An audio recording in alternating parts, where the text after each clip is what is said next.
कस्बे में शारदा नाम की एक बुजुर्ग महिला रहती थी। उसके 2 बेटे थे और उसने उनकी शादी अच्छी लड़कियां देखकर कर दी थी। लेकिन शारदा के आइडियाज बड़े क्रेजी हुआ करते थे। इससे वो अपने आसपास के सभी लोगों को परेशान कर देती थी। उसकी समस्या थी, वो शादी के लिए पागल थी। कोई भी शादी जब भी धूमधाम से की जाती तो वो उसे देखती रह जाती। जब भी कोई उसे शादी कार्यक्रम के लिए बुलाता तो जाने वाली पहली महिला होती। जब वो ऐसा करती थी तो दोनों बहुओं को उसका व्यवहार समझ में नहीं आता था। एक दिन जब दोनों बहुएं किचन में व्यस्त थी, शारदा सोफे पर बैठकर शादी का एक वीडियो देखने में मगन थी। ये देखते हुए उसकी बहू लता बोली, दीदी, क्या दीदी, हमारी सास का दीवानापन। अगर हम सासू माँ को 24 घंटे शादी देखने के लिए कहें तो देखती रहेंगी। इस उम्र में शादी के लिए इतनी पागल क्यों है, समझ नहीं आता। जब उसने ऐसा कहा तो बड़ी बहू सुमा, क्या बोलूं रे, मैं भी समझ नहीं पाती। मैंने अपने पति से भी पूछा, उसने कहा उसने इस बारे में कभी नहीं पूछा। तो क्या हम उनसे ही शादी के लिए क्रेज के बारे में पूछे? नहीं बहन, अभी नहीं, पता नहीं किस मूड में है। हम बाद में पूछेंगे जब वो अच्छे मूड में होंगी। फिर दोनों शांत रह गई। ऐसे ही दिन बीत रहे थे। एक दिन सास हम साथ साथ मूवी देख रही थी। तभी उसका भाई रंगैया उनके घर आया। अरे भाई, कैसे हो? बहुत दिनों के बाद मिल रही हूँ तुमसे। हाँ छोटी बहन, हम सब ठीक ही हैं। मेरे बेटे की शादी हो रही है, इसलिए तुम सबको कार्ड देने आया था शादी का। जैसे ही उसने शादी की बात कही तो वो बहुत उतावली हो गई और, ओ, तुम अपने बेटे की शादी करा रहे हो? क्या तुम एक भव्य आयोजन करने वाले हो? शादी के लिए कितना खर्च करोगे तुम? एक साधारण शादी की तरह ही करूंगा, बहुत धूमधाम से नहीं। चलो दीदी, मैं तुमसे विदा लेता हूँ, मुझे अभी और भी कई लोगों को कार्ड बांटने।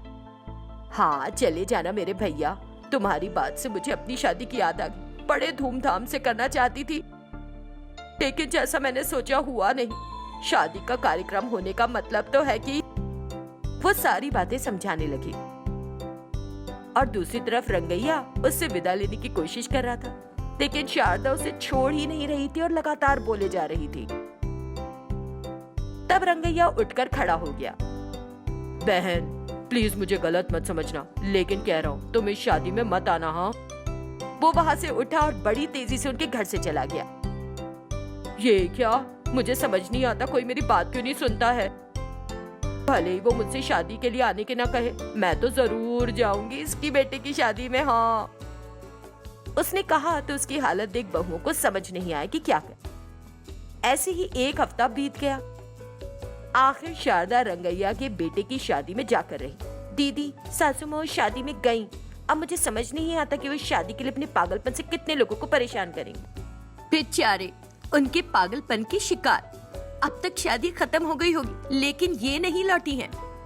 जब ऐसा सोच ही रही थी तो वो घर में दाखिल हुई। दोनों बहुएं एकदम चुप हो गईं।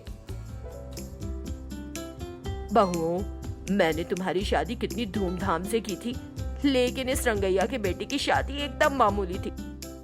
दरअसल शादी के समारोह को इस तरह से मनाया जाना चाहिए। उसने फिर से शादी का टॉपिक शुरू कर दिया। ये सुनकर दोनों बहुएं अंदर जाने लगी और, सासू माँ, हर दिन हम आपसे सुनते हैं कि शादी कैसे करना चाहिए कैसे नहीं। अब हम और शादी के बारे में नहीं सुनना चाहते। उसने कहा तो दूसरी बहू भी बोल पड़ी। सासू माँ, मैं आपसे इस बारे में बहुत समय से पूछने की सोच रही थी, लेकिन पूछ नहीं पाई। आप शादी के लिए इतनी क्रेजी क्यों हैं? तब शारदा ने बताना शुरू किया कि उसके साथ क्या हुआ था। मैं एक शानदार तरीके से अपनी शादी करना चाहती थी, लेकिन हमारी हो गई थी लव मैरिज और हमने बस एक साधारण रजिस्टर मैरिज कर ली थी। तुम्हारे ससुर और मैं भाग गए थे और तब शादी कर ली थी, क्योंकि ये एक प्रेम विवाह था। फिर हम दोनों खुशी खुशी रह रहे थे। बाद में हमारे 2 बेटे हुए। एक बार हम सब तीर्थ यात्रा पर गए। जब हम वापस लौट रहे थे तो तुम्हारे ससुर पीछे ही छूट गए। फिर मैंने बच्चों के साथ उन्हें हर जगह तलाशा, लेकिन कुछ पता ही नहीं मिला। बहुत दिनों तक उदास रहने के बाद उनकी याद में बिसुरती रही। बाद में मैंने कड़ी मेहनत की और इन दोनों बच्चों को पाला। तो मेरी शादी वैसी नहीं हुई जैसे मैं चाहती थी। तभी से मैं शादी को लेकर इतनी क्रेजी हो गई हूँ। मैं जब भी कोई शादी देखती हूँ तो उसमें खो जाती हूँ। मुझे लगता है कि मैं सभी को एक भव्य विवाह करने के लिए कहती रहूं। वो शादी के लिए अपने दीवानेपन के बारे में बताने लगी। बहू ने सास की पिछली आप बीती सुनी तो दुख महसूस किया। ऐसे ही कुछ दिन बीत गए। एक दिन जब शारदा दूसरे शहर गई तो वापस बस स्टैंड पर लौट रही थी। उसने सुब्बा राव को देखा। वो हैरान रह गई और उसके पास गई। ए जी, इतने दिनों तुम कहाँ थे जी? शारदा, जो मैं देख रहा हूँ क्या वो सच है? मैंने कभी सपने में भी नहीं सोचा था कि मैं तुम्हें फिर देखूंगा अपनी आंखों से। मैंने तुम्हें कहाँ कहाँ नहीं खोजा था जी। चलो घर चलते हैं। वो सुब्बा राव को लेकर घर चली गई। उन दोनों को साथ देखकर सभी को बहुत खुशी हुई। तब दोनों बहुओं ने अपने पतियों को उनकी माँ की कहानी सुनाई जो उसने उन्हें बताई थी। तब सभी उसकी इच्छा पूरी करने के लिए सोचने लगे। इस उम्र में अगर शादी करेंगे उनकी तो अच्छा लगेगा। छोटा बेटा बोला, हम शादी नहीं करेंगे लेकिन 60 साल की एनिवर्सरी का जश्न मनाएंगे और बहुत धूमधाम से। उन्होंने फैसला किया और अंत में उन्होंने सभी लोगों को आमंत्रित किया और दोस्तों और रिश्तेदारों के बीच शारदा और सुब्बा राव की शादी बड़ी भव्यता से मनाई गई। अंत में शारदा की कभी ना खत्म होने वाली इच्छा पूरी हुई और उसके बाद उसका क्रेज खत्म हो गया। एक गांव में सुजाता और स्वप्ना नाम की सास बहू रहती थी। वे दिखने में बड़ी मासूम थीं, लेकिन ईमानदारी से कहूं तो वे दोनों बड़ी चोर थीं। एक रात सास और बहू दोनों बातें कर रही थीं। अरे बहू, जल्दी से तैयार हो जाओ, हमें जल्दी से अपनी रात की ड्यूटी पर निकलना है ना। हाँ, लेकिन हम किसी शादी को अटेंड करने थोड़ी जा रहे, तो उस चोरी के लिए भी तैयार होने की जरूरत है क्या हमें? इतने हल्के में मत लो इस काम को, ये बहुत कठिन काम है।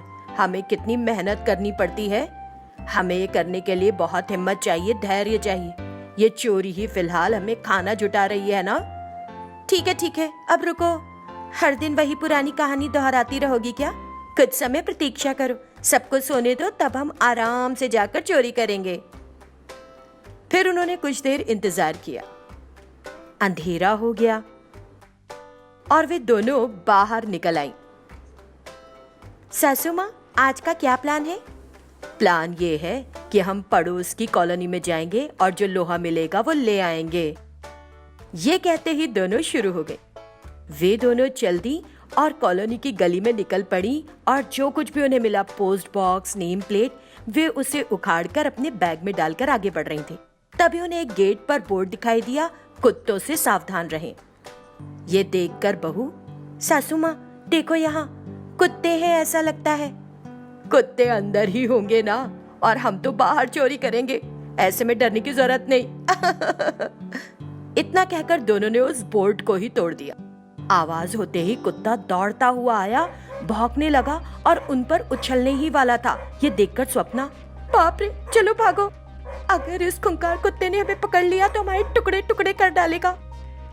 वे अपने चोरी के बैग लेकर कुत्ते से बचने के लिए अपने घर की ओर भागी।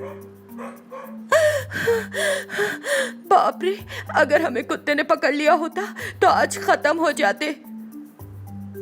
तुमने सुना नहीं, मैंने कहा था तब भी, कल से हम लूटने के लिए घरों में नहीं जाएंगे, जो कुछ रास्ते में ही दिखेगा उठा लेंगे सासू माँ। ठीक है बहू, आज रात आराम करते हैं और कल देखेंगे कि हमें क्या करना है। वे दोनों जाकर सो गए। अगले दिन सुबह वे सारे कबाड़ को लेकर कबाड़ की दुकान पर गए, सारा कबाड़ बेचने के लिए, और पैसे लेकर घर आ गए। जब वे सड़क पर जा रही थीं, तो एक महिला किसी पर चिल्ला रही थी, उन्हें लंगड़ा कर दो, उनके खाने में छिपकलियां गिरा दो, कौवे उनका खाना उठाकर ले जाएं। और वो लगातार कोस रही थी। ये सुनकर सास बहू दोनों उसके पास गईं। क्या हुआ आंटी, तुम इतना क्यों कोस रही हो? रात में किसी ने हमारी नेम प्लेट ही चुरा ली बेटी। वे लोहे के छोटे छोटे टुकड़े भी ले जा रहे हैं, कुछ नहीं छोड़ रहे। उन्हें कोई शर्म नहीं, उन्हें कोस कर दुख कम कर रही हूँ। अच्छा, तो यही है वो बेवकूफ। चलो घर चले जल्दी से। वे इस तरह जाने लगी। अगर उसे पता होता कि हमने ऐसा किया है तो वह हमें वहीं मारकर गाड़ देती। हमने गलती की, बेवजह हमने उस तरफ से जाकर उससे डांट खाई। वे वहां से चली गई। उस रात की तरह उन्होंने दूसरी रात भी सार्वजनिक संपत्ति, कूड़ेदान, बस स्टॉप बोर्ड, गांव के नाम के बोर्ड, दिशा के बोर्ड चोरी करना शुरू कर दिया और कुछ भी नहीं छोड़ा और सारा सामान लेकर अपने घर ले आई। घर पर उनके पास चोरी का ढेर सारा सामान इकट्ठा हो गया। 3-4 दिन काम करने के बाद हम कितना कबाड़ जमा कर पाए। अगर हम ये सारा कबाड़ बेच दें तो हमें बहुत सारा पैसा मिलेगा। तो चलो हम चलते हैं और पास में जो कबाड़ की दुकान है वहां इन चीजों को अच्छे दाम पर बेच देते हैं। दोनों उन चीजों को भरकर दुकान पर बेचने के लिए गईं। पब्लिक प्रॉपर्टी की चीजें देखकर दुकानदार दंग रह गया। क्या है जी, ये पुरानी बेकार पड़ी चीजों की तरह नहीं दिख रहा।